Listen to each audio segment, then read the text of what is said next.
quero aproveitar esse primeiro bloco e agradecer a grande audiência do programa, as manifestações, né, de apoio, de apreço do programa Narciso, viu, Osminha? A gente está no lugar, está no supermercado. Positivo ou negativo a maior parte das manifestações? Eles gostam, agora eles querem saber se existe algum meio de mediar esse conflito aqui que há entre Osmi e Narciso. Eu falei, não, aquilo ali é natural. Os dois são assim desde menino, foram criados juntos. Mas eu me comprometo a discipliná-lo. Olha aí, Osmi. Não tem disciplina. O problema é que eu respeito os mais velhos. É só isso. Tá bom. Bom, deputado Daniel Zen, mais uma vez, bem-vindo aqui ao Tribuna Livre. Muito obrigado, Ministério. É uma satisfação a gente estar aqui. Pronto aqui para as perguntas, para as provocações, para as intervenções. Bom, deputado Rocha, vamos começar com o senhor. Vamos lá, à vontade. Porque o senhor está no olho do furacão. Posso...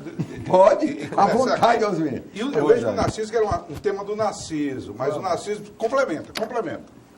Nós queremos discutir aqui o que está acontecendo em Cruzeiro do Sul, o que foi que ocorreu, e quais as consequências de tudo que ocorreu lá em termos da oposição. Eu vou aqui não posso falar de Cruzeiro do Sul sem antes fazer um retrospecto do que acontece com o Brasil. O Brasil vive um novo momento.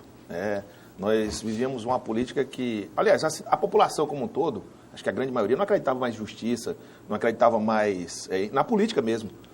E hoje eu acredito que a coisa começa a mudar. A audiência da TV Câmara, da TV Senado, hoje ela é muito grande. E que não era. O cidadão começou a ver que as decisões políticas elas têm influência na vida dele. Mas a velha política ainda teima e insiste em sobreviver, ainda insiste em buscar um espaço. E o que aconteceu em Cruzeiro do Sul foi justamente isso. Por quê? Porque foi flagrado, não foi fofoca, foi flagrado. O prefeito de Cruzeiro do Sul, Wagner Salles, oferecendo vantagens para desidratar uma candidatura da oposição. E pior, não tenho dúvida que como eleitor, que o cara está vendo hoje que o Marcelo Odebrecht está na cadeia, está vendo que foi preso um senador, está vendo que a coisa começa a funcionar, mas tem pessoas que não acordaram para isso. E o cidadão acordou que o dinheiro que está sendo usado para comprar um vereador, para comprar o voto, ele está fazendo falta lá no posto de saúde, que está faltando remédio, está fazendo falta na educação, que está faltando merenda, está fazendo falta na pavimentação das ruas. Essa velha política tem que ser combatida, Daniel, independente de partido.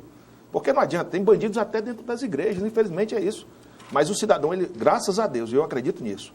O Brasil de 2017 vai ser melhor do que o de 2016. O fato do Wagner e do próprio Henrique Cordeiro ser candidato das oposições ao PT, porque lá vocês são oposição. Isso não levou, por exemplo, o PSDB a pensar, falou, não vamos prejudicar a oposição no Acre? Mas, sério, eu não posso ter duas condutas, eu não posso ter duas caras.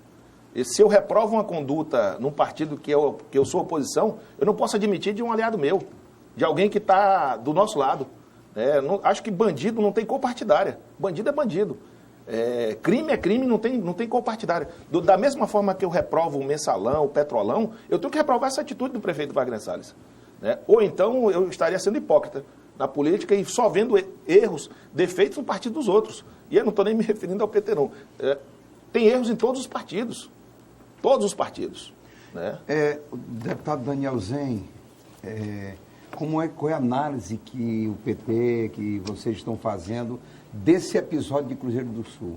Olha, é um episódio lamentável, ao contrário do que muita gente pensa. Acho que às vezes pensam que na política a gente fica torcendo para a desgraça do adversário, como se o adversário fosse um inimigo de morte. E eu acho que esse tipo de política a gente não deve estimular. É lamentável o que aconteceu. Agora, é algo de que já se suspeitava há muito tempo. Você já se tinha indícios, notícias, suposições, rumores desse tipo de prática, de uma política feita com base não só no assistencialismo, mas também na base da cooptação financeira, inclusive de adversários. Então, isso é algo bastante lastimável e acredito que os impactos nessa eleição, a partir desse episódio concreto acontecido envolvendo o chefe de gabinete do prefeito Wagner Salles, vai mexer demais no tabuleiro da eleição e vai ter realmente uma eleição mais polarizada ali entre o candidato Henrique Afonso e a nossa candidata Carla Brito. Mas antes de falar, eu quero fazer uma pergunta aos dois. Face a um modelo eleitoral partidário, existente no Brasil face a esse modelo? Vocês acham que esse não é um processo quase que generalizado dos procedimentos dos partidos políticos no Brasil? Uns são descobertos, outros não. Apenas isso. Não acho, Osmi. Acho que, por exemplo, comprar candidatos ou tentar comprar, aliciar candidatos adversários com dinheiro, eu acho que isso está quase no limite se tem um grau de reprovabilidade nas condutas consideradas ilícitas, vamos dizer que esse aí estaria no grau máximo. Porque é um jogo que, além de tudo, além de ter a questão financeira, e aí você pergunta, se você está comprando ou tentando comprar um candidato, esse dinheiro vem da onde? Vem de fruto de desvio de recursos, vem de atividade ilícita, vem de atividade ilícita? Essa é uma pergunta. O Petrolão estão provando. Exatamente. Essa é uma questão. Mas tem outras questões aí, quer dizer que é aquela até onde vai também o limite de tudo. Né? Uma coisa são diversas condutas num processo eleitoral que você pode incorrer, por exemplo, em crime eleitoral. Aí você já transborda a questão do crime eleitoral, você já parte para uma seara penal do crime comum mesmo. Só para aproveitar também para me posicionar sobre isso, eu acredito, eu tenho todas as críticas ao modelo, ao sistema político brasileiro, mas isso não me dá o direito, enquanto cidadão, de ficar de braços cruzados ou achar que, por ser uma prática até certa forma comum, que nós temos que nos conformar com isso. Eu acho que o cidadão brasileiro ele tem que ter essa consciência. O papel dele é fundamental. Nós, antes do início do programa, nós estávamos falando do papel fiscalizador que deve ser dos candidatos. Eu acho que mais do que os candidatos, o cidadão tem que acordar para a importância do voto dele. E ele tem que ser um fiscal também. Hoje todo mundo tem um celular, todo mundo tem tem rede social. Então, eu acho que essa eleição, ao contrário do que muitos, mesmo com remendo eleitoral, que não foi uma reforma política que nós tivemos, mas foi um remendo, mas eu acho que o cidadão tem um papel fundamental para que essa eleição ela possa iniciar esse processo de mudança. Está longe, Osmito. Acho que eu sou parlamentarista, tenho uma série, sou contra coligações proporcionais, acho que é um mal para o sistema, mas isso não me dá o direito de ficar de braços cruzados vendo as coisas erradas acontecerem. Deputados, eu não me vejo carregado do mesmo otimismo de vocês, pelo seguinte: o problema político do Brasil, ele é cultural e estrutural. E o Brasil tem uma mania de que, ante a qualquer crise de qualquer natureza, aí vão para lá, inventam uma série de leis, criam leis. É verdade. Criam leis. E, com relação ao que está acontecendo no Brasil hoje, eu temo que não aconteça o que aconteceu na Itália com a Operação Mãos Limpas. Foi uma operação que tornou-se mundialmente conhecida. É uma operação na qual o juiz Sérgio Moro se diz inspirar. Sim. O próprio Ministério Público. Quando terminou a Operação Mãos Limpas, tudo não ficou como dantes no quartel de Abrantes, não. Piorou. Bastante. Piorou. Teve Berlusconi na presidência. E a pior consequência, que era para fazer uma profilaxia no sistema político, resultou no surgimento de Berlusconi. Mas, Narciso, permita-me... E economicamente, terminou com a falência das 30 maiores empresas italianas. Então, eu tenho muito medo desse susto moralista. Não sei. Agora, eu vejo com alguma esperança, e eu concordo contigo, Narciso, que você está dizendo, gostaria de ouvir os dois sobre o assunto que a Narciso abordou, mas eu quero dizer duas coisas. A primeira, que se eu por acaso, Astério, tossi muito, é porque esse clima que está aí fora está acabando comigo. A idade, a minha, a tua, culpa Narciso, é do PT, do PSDB ou do PMDB? Não, ninguém. A culpa é da idade. A minha e a tua. Nossa idade é um terror, esse clima. E o segundo, eu estou muito esperançoso, também, Narciso. Quando o Congresso Nacional, e eu faço uma ressalva também, aí concordando contigo, o Congresso Nacional parece que quer começar a discutir com mais vigor, com mais seriedade a reforma. Tanto o Senado quanto à Câmara dos Deputados, os presidentes estão dizendo, terminou aqui a eleição, vamos iniciar uma reforma para valer. Eu espero que isso dê certo aqui, Narciso. Sem reforma, a coisa não caminha. Pois não, deputado?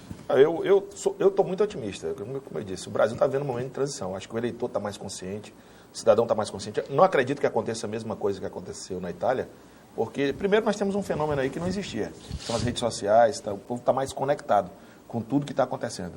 E, mais que isso, acho que a operação Mãos Limpas, ela teve um impacto e eles conseguiram estancar ela logo no início.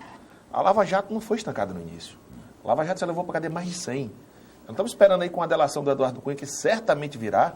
Né? Hoje o ministro do Supremo vai e tenta melar uma delação e a sociedade vem em cima dele. Então, a delação do Eduardo Cunha... Vai salvar você e quem mais? Supõe-se que mais de 100 vão... Não, Osmir, eu acompanho os trabalhos da casa, eu vivo o Congresso. E eu lhe digo o seguinte, a grande maioria de pessoas de bem. Não, a grande maioria de pessoas de bem. Tem um ou outro aproveitador e assim, eu acredito que com a delação do Eduardo Cunha, que eu espero que saia para o bem do Brasil. Eu acho que nós vamos ter uma sepsia ali muito boa. Mas deve sobrar alguém ainda. Deve sobrar alguém. Mas esse alguém... Hoje eu vejo, mesmo estourando um escândalo de corrupção aqui e acolá, mas recente nós não temos nada. A não ser esse de Cruzeiro do Sul. Não, deputado, não diga isso. São fatos Antes de ontem, a Polícia Federal quase que prende o PSDB do Goiás. Prendeu o presidente do PSDB de Goiás. Mas fatos acontecidos lá atrás. Fatos não são fatos recentes. O fato, a verdade é que hoje os bandidos, estejam eles onde estiverem, eles estão com medo de praticar os seus crimes. Porque sabem que deixam Mas esse caso de Cruzeiro do Sul não é exatamente o oposto do que o senhor a sua tese? Mas exatamente esse Cruzeiro do Sul foi denunciado. Tá todo tem mundo... dois presos. Não é aliás, possível, nós temos um fato de Cruzeiro do Sul que é interessante. O juiz estipulou a fiança, Daniel, em R$88 mil para cada um. E já foi pago. Já foi pago? Já foi pago. 88 mil? 88 mil. Das quase 100 e... Quer dizer que o caixador de lá era gordo mesmo, né? 176 mil. De onde saiu esse dinheiro? De onde saiu esse dinheiro? 88 mil. Antes de você falar, deixa eu concordar com a Astélio. Você não podia deixar de aproveitar a oportunidade. Astélio, é aquilo que nós falamos. Surgiu agora o caso de Cruzeiro, agora depois de todos os escândalos. É isso, enquanto não mudar o sistema eleitoral, cultural, você tem razão, e estrutural, você tem razão. Eu li hoje que o presidente da Câmara, Rodrigo Maia, está disposto a tentar articular um grande acordo com todos os partidos da base de sustentação da oposição para, assim que acabar a eleição, tentar tocar uma proposta de reforma política que não seja esse remendo, como disse o deputado Rocha, que eu acho que vai ser bem oportuno. E tomara que realmente não se reproduza aquela frustração que nós tivemos com essa reforma que foi aprovada no ano passado, em que se criou uma expectativa grande que pudesse ser aprovada a cláusula de barreira, que o Narciso tanto defende, o fim das coligações proporcionais, uma série de outros mecanismos para aperfeiçoar, né? Exatamente, o distrital misto, ou o proporcional misto, ou o voto em lista aberto ou fechado, enfim, uma série de coisas. Às vezes a gente fica falando, olha, presidencialismo, parlamentarismo, se fosse hoje um parlamentarismo com 35 partidos, ia virar parlamentarismo de coalizão igual o presidencialismo de coalizão, não ia adiantar nada. Enquanto não tiver o fim das coligações proporcionais e pelo menos a cláusula de desempenho ou cláusula de barreira, essas duas coisas, vai ser difícil ter mudanças substanciais nessa política de alianças eleitorais. Isso é uma coisa. Agora, o que me preocupa com essas operações todas de corrupção, e eu acho que a partir de um determinado momento estão prestando um grande serviço para o Brasil, ao tentar passar limpo, são as reações seletivas, inclusive das próprias autoridades do próprio judiciário. Você vê que até então, enquanto a Operação Lava Jato tinha como principais alvos políticos do Partido dos Trabalhadores, e aqui eu não estou dizendo que não tem que investigar, tem que investigar, seja o ex-presidente Lula, a presidenta Dilma, quem quer que seja. Mas aí você tinha uma determinada postura, por exemplo, dos ministros do STF. A partir do momento que saiu essa capa da Veja aqui, que está aqui na mesa do Narciso, em que um dos ministros do STF, o ministro Dias Toffoli, foi citado, e que tem outros alvos de outros partidos, aí você vê a reação virulenta do ministro Gilmar Mendes, dizendo que praticam-se abusos, de que as 10 propostas contra a corrupção que o Ministério Público Federal apresentou é coisa de cretino, ou seja, chamou o Sérgio Moro e o Delanhol feita por bêbado. Exatamente. Então, ou seja, quando o alvo era um, servia. eram heróis. Quando o alvo é outro, aí não serve, aí viram cretinos, ou seja, de herói para cretino em questão de segundos.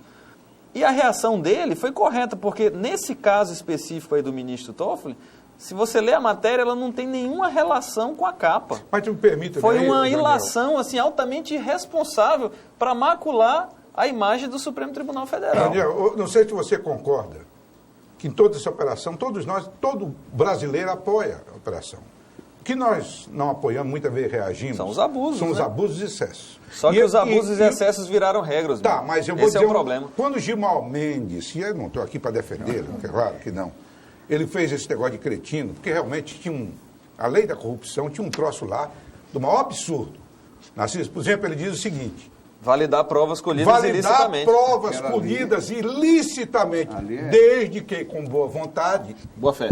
De boa fé. Quer dizer que o torturador de boa fé... De boa fé, o torturador... Quer dizer, aí alguém tem que reagir, gente. Exatamente. Senão nós vamos ter aqui uma ditadura, o estado de exceção, através da ditadura. Agora você veja que esse tipo de proposta, que caracteriza o estado de exceção, está sendo defendida por procuradores da República e por juízes federais que integram a força-tarefa da Lava Jato. E é aí onde eu faço a minha ressalva.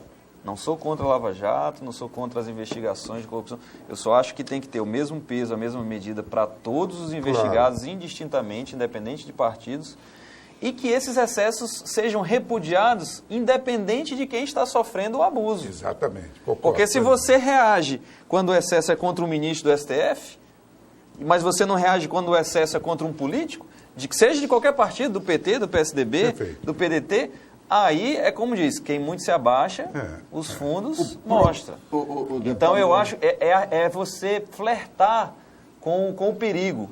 Quando um Supremo Tribunal Federal, por exemplo, se cala durante um período longo, em que tem decisões, encaminhamentos e despachos altamente questionáveis por parte do juiz, condutor da operação, e na hora que fere a um deles... Aí ele se manifesta assim com o maior vigor, com o maior protesto, com o maior revolta possível. Deputado, por que não se manifestou antes? O Congresso não tem culpa? O Congresso Nacional não tem culpa disso? Pelas suas fragilidades, deficiências? Eu acredito que nós temos casos e casos. Vou voltar um pouquinho no tempo e vamos pegar a lei da ficha limpa.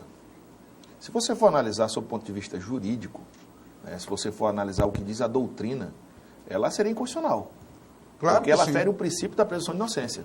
Isso do ponto de vista técnico-jurídico. Se você for analisar pelo caráter ético, moral, ela é perfeita. Exato. Ela é perfeita. É um anseio da sociedade.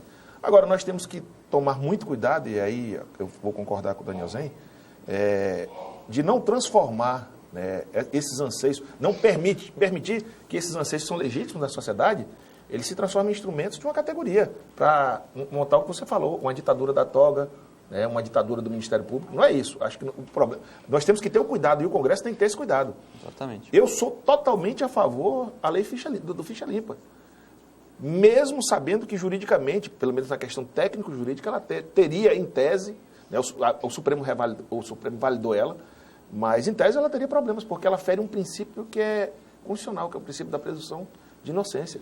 Agora, do aspecto moral... Então, assim, eu acho que tem que haver esse equilíbrio, para não permitir que um momento como esse, nem o Ministério Público ou Judiciário, ou mesmo a classe política, ela tire proveito e enterre o que foi investigado, ou que tente fazer disso uma forma de ganhar mais poder, brigar por mais poder. Acho que não é isso. Essa questão da prova de boa-fé, minha impressão, isso é um absurdo. É a pegadinha. Você fazer uma pegadinha. Narciso, a gente tem que ir para o intervalo. Você faz o comentário e eu vou para o intervalo. Então eu faço depois. Ok. A gente vai para o intervalo e volta na sequência, porque nós estamos tratando também dessa questão aqui do protagonismo do Judiciário e do Ministério Público, que é o que está acontecendo. Inclusive, tem pessoas que vieram aqui no programa e disseram, não, tem que ter esse protagonismo, porque senão ninguém vê corrupto na cadeia. Daqui a pouco a gente volta, continuando o debate. Já.